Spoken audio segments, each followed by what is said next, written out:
নমস্কার, কেমন আছেন সবাই? আশা করি সবাই খুব ভালো আছেন। বৈশাখী অ্যান্ড অনি লাইফস্টাইলের নতুন একটা ভ্লগে আপনাদের অনেক অনেক ওয়েলকাম জানাচ্ছি। তো আজকের ভ্লগটা আমাদের কাছে একটু মন খারাপের, কারণ কিনা বর কিছুদিনের ছুটিতে এসেছিলেন, তো আজকে চলে যাবেন। তাই সকাল থেকে একটু গোছগাছ করে দিচ্ছিলাম, আর সাথে কয়েকটা নাড়ু বানিয়েছিলাম আর কয়েকটা মিষ্টি। তো এগুলো দেব টিফিন বক্সে ভরে দিচ্ছি, কারণ কিনা ওখানে অনেক বন্ধুবান্ধব থাকে বা কলিগরা থাকে, তারাও ছুটি গেলে বাড়ি থেকে অনেক রকম নিয়ে আসে, সেটা ওদের সাথে শেয়ার করে। তাই ভাবলাম এবারে একটু কিছু বানিয়ে দিই, যাতে ওর বন্ধুদের সাথে একটু শেয়ার করতে পারে। আর এখন ঝটপট করে রান্নাটা করে নিচ্ছি। আজকে রান্না একদমই সিম্পলভাবে বানাচ্ছি। এখন বাজে ঘড়িতে 7টা মতো, আর 8টা সাড়ে 8টার দিকে ওকে খেতে দিতে হবে, কারণ 10টার মধ্যে ট্রেন আছে, 9টায় ওকে বাড়ি থেকে মোটামুটি বেরোতে হবে।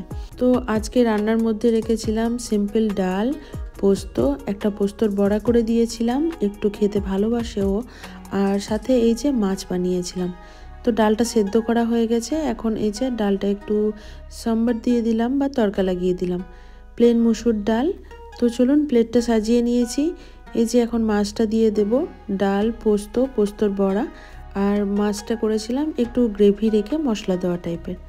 তো সবগুলো এখন প্লেটিং করে নিচ্ছি, তারপর ওকে খেতে দেব। আর সকাল থেকে ব্রেকফাস্ট কিছুই খাইনি, সকালে একটু চা খেয়েছিল। আর যেদিন যাই সেদিনকে ওরও ভীষণ মন খারাপ থাকে, বাচ্চাটাকে রেখে যেতে হয়, আর তাই খাবার সেরকমভাবে খেতে চায় না। তো খাবার দাবার খেয়ে রেডি হয়ে নেবে ঝটপট করে। তো এই যে এখন রেডি হয়ে গেছে, আর আমি ব্যাগ ট্যাগ গুছিয়ে দিয়েছি। ও যেদিনকে যায় সেদিন আমারও বিশাল একটা চাপ থাকে যে সমস্ত কিছু ঠিকঠাকভাবে গুছিয়ে দিতে পারলাম কি না। কারণ যখন রাস্তা থেকে ফোন করে বা ওখানে পৌঁছে ফোন করে, এটা দিয়েছো, ওটা দিয়েছো, এটা পাচ্ছি না, তখন যদি না দিতে পারি বা ঠিকঠাক জায়গায় বলে দিতে না পারি যে এখানে ওটা আছে, তাহলে আমারও খুব খারাপ লাগে, আর ওকেও প্রবলেমে পড়তে হয়। আর যাওয়ার আগে আমি বারবার বলি, তোমার দরকারি কাগজপত্র, মুভমেন্ট অর্ডার থেকে শুরু করে ট্রেনের টিকিট বা ফ্লাইটের টিকিট যাই লাগে সেগুলো ঠিকঠাক নিয়েছো কিনা, প্লাস সাথে ওর ডকুমেন্টসগুলো। আর এইদিকে দেখুন, মা ওই যে হাতে টাকা দিল, যতবারই আসে আর যতবারই যাই তখনই যাওয়ার সময় মা ওর হাতে 100 টাকা করে একটা নোট দেয়। আর আমি বারবার বলি, কেন টাকা দিচ্ছ মা, কারণ ওর কাছে তো আছে। তারপরেও মা দেয়, আর মা বলে এটা আমার দিতে ভালো লাগে বা মনের শান্তি হয়, আর মা বলে ওটা রাস্তায় কিছু কিনে খাবি, এই জন্য। তো যাই হোক, ওটা মায়ের আশীর্বাদ স্বরূপ ও নেয়, কোনো বাড়ি ফিরিয়ে দেয় না, দেওয়ার সাথে সাথে কিন্তু আমি দেখেছি পকেটে নিয়ে নেয়। আর আমি যখন ওর সাথে যেতাম তখনও মা ওইভাবে টাকা দিত ওকে, আর ওটা কিন্তু ও পকেটে রেখে দিত, খরচা করতো না। যখনই বলতো ওটা মা দিয়েছে, ওটা খরচা করো না, ওটা পকেটে রেখে দাও, এভাবেও গুছিয়ে রাখতো।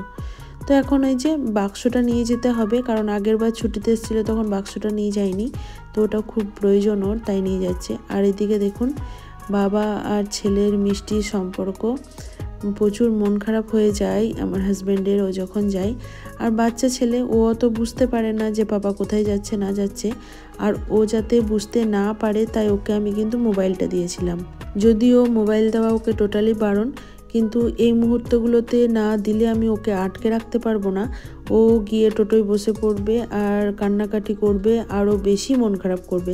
তাই ওই যে মোবাইল দিয়ে কার্টুন দিয়ে দিয়েছিলাম, ও ওটাতে বিজি হয়ে গেছে।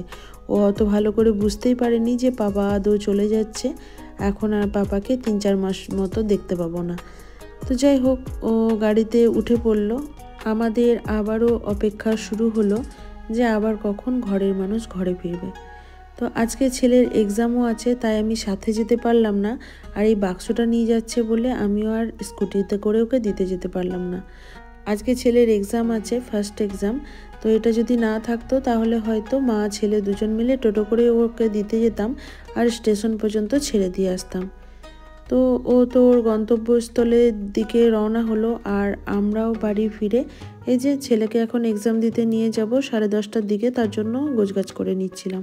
আর এই ভিডিওটা বেশ কয়েকদিন আগেকার শ্যুট করা, আমার এডিটিং হয়নি, তাই আপনাদের সাথে শেয়ার করতে পারিনি। তো ব্যাগপত্র গুছিয়ে নিয়ে ছেলেকেও রেডি করে দিয়েছি, আর ছেলে এই যে বসে বসে এখন একটু কার্টুন দেখছে, না হলে আবারও লাফাঝাপা করবে। আর ড্রেস পরিয়ে দিয়েছি স্কুলের, ও আনন্দমার্গ স্কুলে পড়াশোনা করে, তো নার্সারিতে পড়ে আর আজকেও ফার্স্ট এক্সাম দেবে।